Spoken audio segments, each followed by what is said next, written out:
marami talaga yung magdududa Tama. sa nangyari sa kanya. Kasi ang tanong nila ngayon, di ba, ano magiging epekto nito sa iskandalo ng flood control? Ang magiging maraming epekto sa tingin ko kasi nga yung sa dami ng mga impormasyon na dapat sana'y nailahad niya o naikwento niya, maaring yung iba ngayon ay hindi na makikita. Ayun. Di ba? Opo. Maaring tamaan naman ng mga impormasyon na yan ay medyo nagsasaya siguro. Ayun. Oho. Kung tatanungin mo kung anong magiging epekto niyan, merong nalulungkot talaga, merong nagsasaya.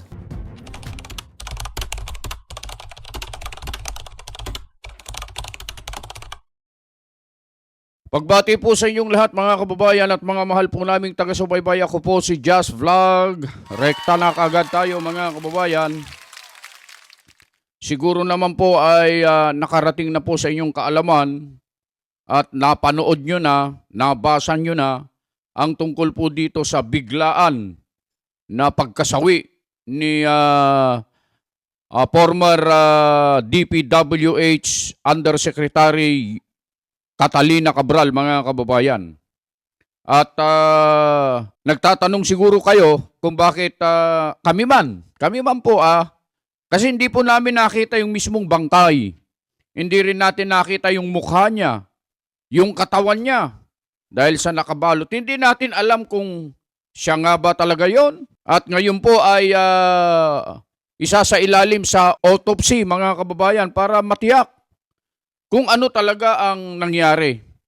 Ang iba ay mayroong nagsasabi na mayroong foul play o kaya ang iba naman nagsasabi siya kaya ay nagpatihulog, inihulog o may naghulog. Marami pong ganyan na sinasabi ang ating mga kababayan. Kung ano-ano po yung mga lumalabas na mga opinyon ng mga tao. At lahat naman lang yan ay mga kababayan, siyempre, kailangan nating igalang din ang pamilya ni Ma'am Yusek Cabral na ngayon ay nagdadalamhati, mga kababayan. Pero, itong mapapanood nyo pong video, mga kababayan, ay sisimulan mula doon sa kanyang pagkawala hanggang dito sa tanong na ano po magiging epekto nito sa nangyayaring investigasyon sa malaking iskandalo sa flood control projects, mga kababayan. Bakit ganon? Ang tanong natin. Kasi po, alam natin na si Ma'am Catalina Cabral ang dating undersecretary ng DPWH, mga kababayan. Sabi nga ni Congressman Leandro Liviste, kung meron man na may pinakamaraming impormasyon na makukuha tungkol dyan sa insertion, kung sino-sino yung mga proponents, yung doon sa laptop, computer ni Yusek Cabral, mga kababayan. Marami po ang nagtatanong kung uusad pa ba kaya ang investigasyon sa flood control? Wala na si Yusek Cabral. Yan po ang hinimay, pinag-usapan at tinalakay dito po sa video na ipapapanood po namin sa inyo na ito po'y mula sa Net25 News and Information sa programang Saganang Mamamayan at makakasama po natin si Senator Rodante Marcoleta, si Kuya Jenso Barjaga at si Kuya Nelson Lubaw. Panoorin natin ang sabay-sabay ang bidyong ito. Sen, nabalitaan niyo ba itong nangyari po kay Yusek Catalina Cabral? Kahapon po ay ang balita natagpuan doon sa isang bangin. Ayun. Nabalitaan ko yan, alas 8 ng gabi siguro. Kagabi, Jen. Ang unang nagbalita sa akin dyan ay si Senador Jinggoy Estrada. Opo. Siya din nabigla. Alam mo ba ito? Sabi niya, ano ka ako? Natagpuan daw na wala ng buhay si dating Yusek Catalina Cabral. So, yun, doon ko nabalitaan. Siguro maganda, basahin natin yung buong balita. Sige, para magkaroon tayo ng tamang konteksto, no? Context, ayun. Ang ulat po dito ay nakita siya sa gilid ng Buwed River sa Cannon Road. Unay walang malay at hindi ho nagre-respond. Nakuha siya ng mga rumusponde na hating gabi. Nadala pa sa dineklarang patay ng doktor na si Gian Frances Salinas, 12:02 ng hating gabi. Ang driver naman po ni Cabral, ang pangalan ay Ricardio Muñoz Hernandez, siya ang huling kasama ni Cabral. At sa kanyang kwento, binabagtas po nila ang Cannon Road mula Baguio nang magsabi si Cabral na ibaba siya sa Purok Maramal, Sitio Camp 5 sa Barangay Camp 4 alas 3 ng hapon. Nagsabihan niya ito na iwanan lang siya doon. Pero dalawang pangyayari to, Jen, ha? Una ay dumaan sila sa lugar, Oo. bumaba sila, pero sinita sila ng pulis. Opo, pinalis kasi pinalis medyo sila. mapanganib daw po sa lugar na yun. Ang sabi ng driver, bumalik sila sa may malapit sa hotel, kumain, at nagpunta sa hotel. Bago bumalik ulit rito.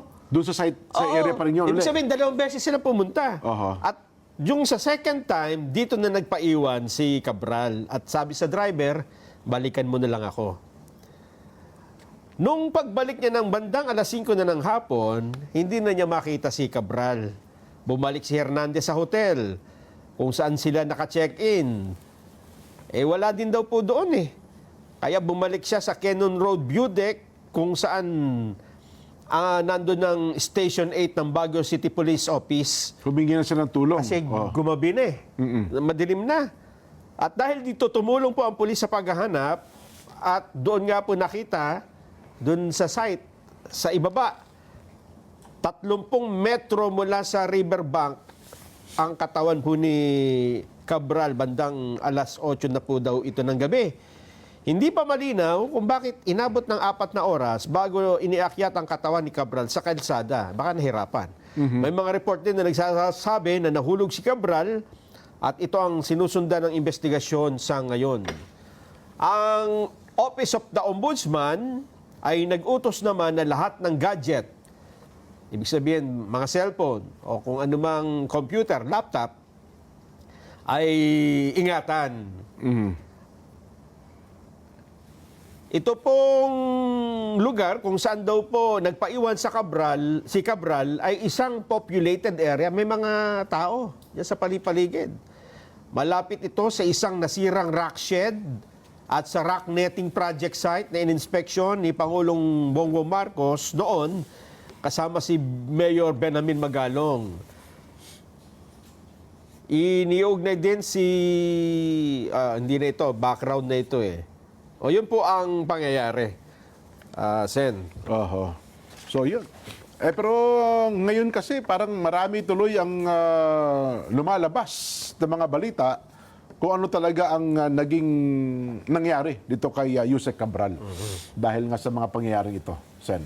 Oo. Pero base sa paglalahad mo, Nelson, parang gusto niya talagang pumunta sa lugar na yun eh. Bumalik pa eh. Opo. Una, tama ba yung sinabi mo na binawalan sila ng pulis sapagkat napanganib yung lugar na yun? Oho. So, umalis nga. Opo. Tapos sabi mo, bumalik uli. So, ibig Bumalik pa sabihin, parang gusto niya pumunta talaga sa lugar na yun. Oho eh. Pangalawa, napansin ko, sabi na bagit mo kanina, bumalik yung driver para balikan siya, di ba? Opo. Kasi sabi ni, iwanan mo ko pero balikan mo rin ako. Oo nga, pero hindi ba niya hinintay na dapat tatawag. O, balikan mo na ako. Di ba dapat may... Ay, usually ganun mo eh. Oh. Hindi ba dapat tatawagan ka? O, balikan mo na ako rito. Nasaan ka na? Ang tagal-tagal mo naman. Ayun nga. Opo. So, bakit kagad bumalik yung driver nang wala pang pasabi?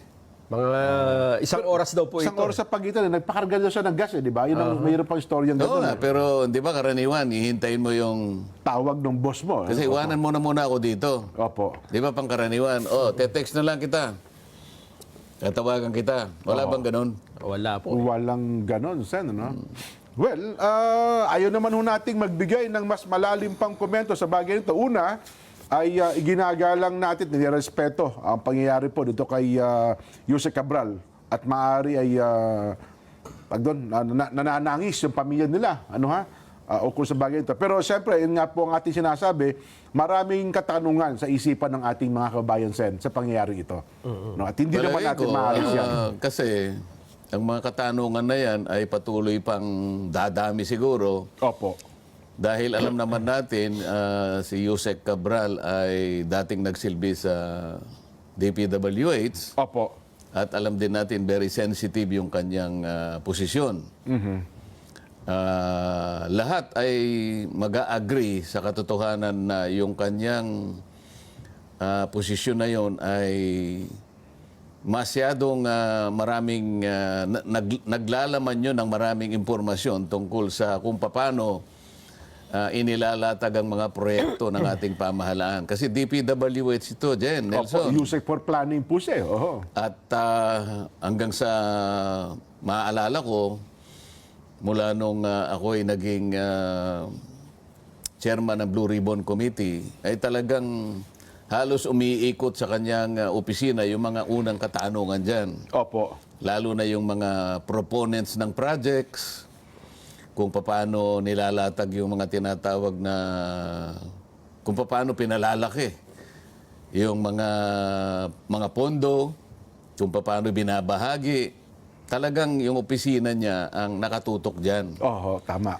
At maliban pa dun sa tinatawag nating mga applications.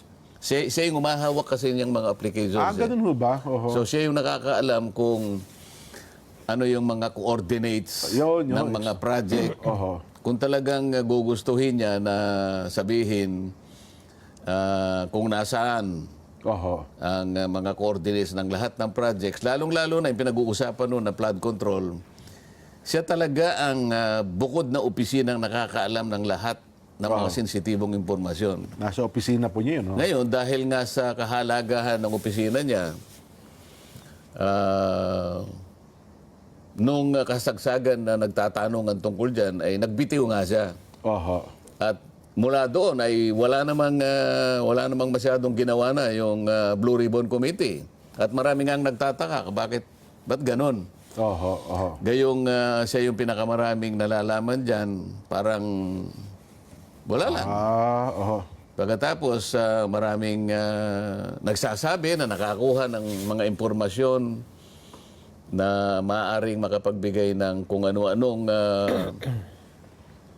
related na Oho. mga ibang tatalakayin at maaaring ma-involve yung maraming tao. Kaya siguro ngayon, kung mo nangyari yan, talagang aasahan mo na babangon ng mas maraming tanong. Opo, marami talagang tanong. Mas maraming tanong ngayon kaysa kasagutan.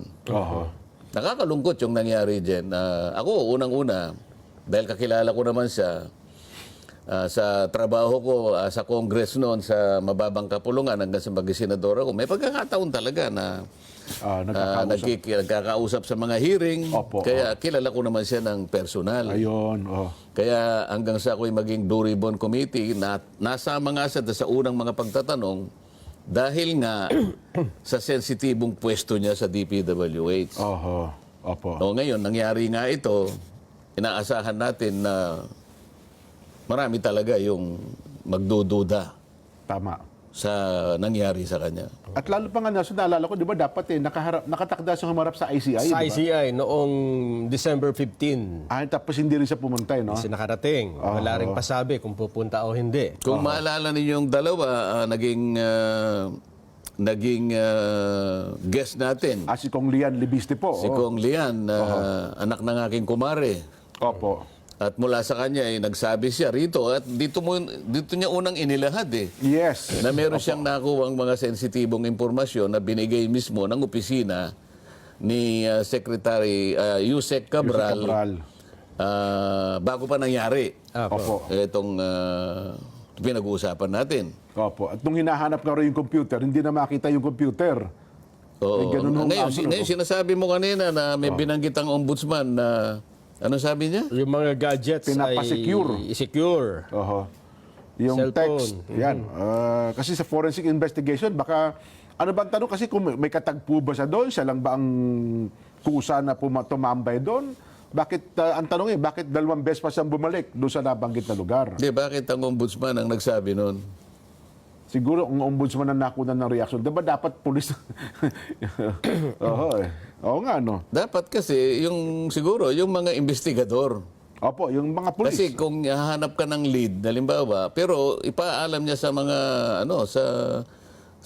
mga partido ni Yusek Cabral. Opo. Sa tingin ko, hindi yung ombudsman ang nagpapanukala ng ganun, kundi yung mismong mga investigador na nagsisimula para malaman ang mga katotohanan sa pangyayaring ito. Bagay, Di ba? malamang SOP naman sa mga pulis. Siguro nakunan lang ng reaksyon ng reporter si Ombudsman Remulla. Ano ha? Pero doon sa punto lang, aspetong legal lang, may epekto ba ito sa kaso, sa kontrobersyal ngayong ating kinakaharap? Kung legal aspect lang po, walang... kasi ang tanong nila ngayon, di ba, ano magiging epekto nito sa iskandalo ng flood control? Ang magiging maraming epekto sa tingin ko kasi nga yung sa dami ng mga impormasyon na dapat sana'y nailahad niya o naikwento niya, maaring yung iba ngayon ay hindi na makikita. Ayun. Di ba? Opo. Maaring tamaan naman ng mga impormasyon na yan ay medyo nagsasaya siguro. Ayun. Oho. Kaya kung tatanungin mo kung anong magiging epekto niyan, merong nalulungkot talaga, merong nagsasaya. May lihim pa na, tama kayo, Kasi sir, no? Opo. yung mga dapat na maibahagi, alang-alang dun sa ikalilinaw ng sino ba talaga ang nagpasimuno niyan, kagaya ng binabanggit natin dito. Opo. Palagi nating binabanggit. Sana sa lalong madaling panahon, makita natin kung sino yung mga masterminds, hindi ba? Opo. Ngayon, isa sa epekto, baka mahirapan kung paano maituturo lahat yun, di ba? Aha. Dahil sa pagkawala Kung ninyo sa tatanungin Cabral. mo ako, kasi simpleng-simple lang naman, mas maganda, maraming magkukwento, maraming mapagkukunan ng impormasyon, Opo. pero sa nangyaring ito, maaring mapigilan yung iba. Pero sa kasaysayan naman, kung minsan, meron tinatawag na yung twist of fate. Opo. Sa ibang pagkakataon, bigla na lang lilitaw naman yung mga ibang... kasi mag-iiwan naman ng bakas lahat eh. Tsak po yun. Di ba? Oho. Hindi naman isang tao lang siguro nakakaalam sa kanyang opisina. Mga ganun. Well, anyway, ako naniniwala naman sa makabagong kaparaanan ng investigasyon ngayon sa part ng Baguio PNP ng Cordillera. Tsak, magkakaroon ng malalimang investigasyon siguro, Sen. Ano talaga naging dahilan ng naging kamatayan nitong si Yusek Cabral? Hindi lamang yung kamatayan niya mismo, kung hindi yung epekto ng pagkawala Ayan, niya. opo, Kasi oho. nga, nawala siya habang hindi pa ganap na natutukoy ang lahat ng dapat matukoy. Oho. Habang naglalaro pa sa isip ng mga mamamayan natin, saan na ba patungo yung mga investigasyon na yan? Ayan, Bakit opo. nangyari itong ganito? Oho. Di ba? Oho. Pero tataka ko na doon sa mga, tama ba yung video footages? Bakit binalot siya ng plastic? Parang Yung parang foil na hindi ko alam eh. Di ba? Ano kayang nangyari doon, no? Ipakita mo nga direct. Ayun, no? yan, no? Bakit siya kaya binalot ng foil, no? Paano nyo naman alam na foil yan? Ayun po, yung Ako, isa, no? Yung ako parang- hindi ko alam kung ano yan eh. Parang Baka yan naman talaga yung ginagawa SOP? ngayon eh. Sabihin, para i-preserve po yung bangkay. Parang hindi naman... Well, parang ngayon lang ako nakakita ng gano'n. No? Na-accident, bumagsak eh. Yung body bag, Oo, yung... Ano ba, body bag lang ba yun o... Ayun, no? Kasi parang binilot siya, no? Di ba? O body bag ba yung ginamit sa kanya? Well, anyway, no, nagtaka lang ako doon sa nakita nating yung paraan. Ay, nako. Ang sabi naman ni Kong Lian Lebiste Oo. tungkol dito sa pagkamatay ni Yusek Cabral, ang sabi niya sa kanyang Facebook account, yung una niyang post ay may listahan sa computer ni Yumaong Yusek Cabral ng lahat ng proponents ng DPWH insertions. Okay. May iilang may kopya nito. Kung lumabas lang ito, tapos na ang mga investigasyon. At sinundan niya after 7 hours Ang files ni Yuse Cabral ay inaprubahan ng DPWH na ibigay sa akin noong September 4. Ipinakita ko ito sa ICI noong November 18 at 19 at sa Ombudsman noong November 26. May kopya rin ang DPWH nito. Pero mukhang sabi ng ICI, wala silang kopya nito eh. No? Nakita lang nila. Kaya nga raw humingi sila ng kopya kay ano eh. Oo. Ano binabanggit mo, Nelson, na si mismong si Kong Lian ang nagbigay ng mga sinasabi mong pangalan ng proponents? Yung galing kay... Yung nakuha doon po sa computer. Oo nga. Kay Yusek. Dahil nakakuha si Kong Lian ng kopya noon, Opo. ibinigay niya sa ICI. Hindi po, ipinakita lang. Ay, Ipinakita. pinakita. Nung humarap siya doon, ipinakita At niya. nanghingi nga raw ng kopya. Kasi wala doon silang kopya pala noon. Noon Oo, pinakita niya, meron ba nga- kayong kopya nito? Nagtataka nga sila, walang kopya. Oo. Oo. Pero binigyan sila ng kopya. Binigyan daw po, doon natin na-interview dito, Sen, binanggit niya, nagbigay siya ng kopya doon sa ICI. Yun po yung sabi So, ni total, Kong Lian. tinitindigan naman ni Kong Lian. Eh, di, ibig sabihin talaga, binigyan ng kopya ang ICI. Oh, yes. Sa mga po. tweet, Oo. alam ng ICI kung ano yung nilalaman ng computer. Well, Dahil nabigyan na sila ng kopya. maaring ganun daw po. At nabigyan din ng DPWH. May kopya, May kopya na rin po ang DPWH Yung nun. original na copy, nasa kanila pa. May mga lumalabas lang angulo doon sa computer daw. May mga typo error. Kaya, mahiwagang computer. Kaya nga Kaya nung lang, buwan- ang magiging problema kasi dyan, alam mo, kung pinag-uusapan natin ay usaping legal, Opo. sino magpapatunay niyan? Authenticate, ano. Yung authentication kasi ay bahagi ng pagbibigay ng probity sa isang nakakalap na ebidensya. Yes po. Oo. Kaya nga, pagka ikaw ay may-ari ng ganong kasulatan o anumang klaseng ebidensya, lalo na kung documentary evidence, Opo. authentication ang pinag-uusapan eh. Karaniwan, maaaring ang isang dokumento may pirma ka, so ipipresenta ka sa harap ng korte at tatanungin ka, ikaw ba ang gumawa nito? Ayun. Oo. Ikaw ba naglahad nito? Ganon. Opo. Meron kang pirma nakalagay rito, pirma mo ba ito? Yun ang authentication eh. Opo. Ngayon, kung halimbawa, listahan lang ang nakita, ngayong wala na si Yusek Cabral, sino mag-authenticate ngayon na siya nga ang may-ari nung nakasulat doon sa computer? Kasi kahit na laptop niya yun, maaaring sasabihin lang ng iba, oy, naglagay lang kayo dyan. In-insert nyo lang yan dyan, Oo. ano, mga files na yan. Ano? So, ang pinag-uusapan natin dyan, yung technical issue ng authentication, doon medyo magkakaroon ng problema dyan. So, yun pala yun. Ano? Sa akin lang, opinion ko lang ito. Maring nagkamali ako, pero sa experience ko bilang isang abogado, Jen, Opo. yan ang medyo problematic. Yung area na yun. Opo. Maliban na siguro kung may mga personal secretary siya, Nelson, ano? May magsasabing... Yan ay talagang ano. Kami po ang nag-save niyan, kami ang gumawa niyan. Yung sinasabi nating pwede rin naman patunayan yung mga digital traces sa liban. Ayan, isa po yan. Oh. Kaya naman, hindi mo na mabubura yan eh. Opo. Di ba, pangkaraniwan, pagka meron kang communication galing galing sa cellphone mo, ano, Ayan. ayan naman, pwedeng sabihin ng korte na kahit di mo patunayan yan we can take judicial cognizance na by technology talagang galing sa iyo yan. Di ba? Ayun. May mga forensic investigations. Oo, yung mga ganyan. Tama, tama. Ay, naku. Well, again, sana magpakaingat po ang Baguio City PNP, ang Cordillera sa bagay na ito. At yung maraming tanong sa isipan ng ating mga kababayan, Sen, ay unti-unti masagot sa pamamagitan ng malalimang investigasyon po nila. Kasi maraming tanong talaga yan. Bakit siya pumunta ron? Sino ba yung kausap niya ron? Ayan. Oho. Di ba? Pangkaraniwan kasi kung may kausap ka, ba't ka naman pupunta doon Sa bangin. sa bangin o kaya sa tabi ng ilog? Di ba? Tama po. Ang isa pa hong ipinagtataka ng iba, mismong si Yuse Cabral ang nagsabi sa isang panayam noon pa na siya ay may phobia sa heights.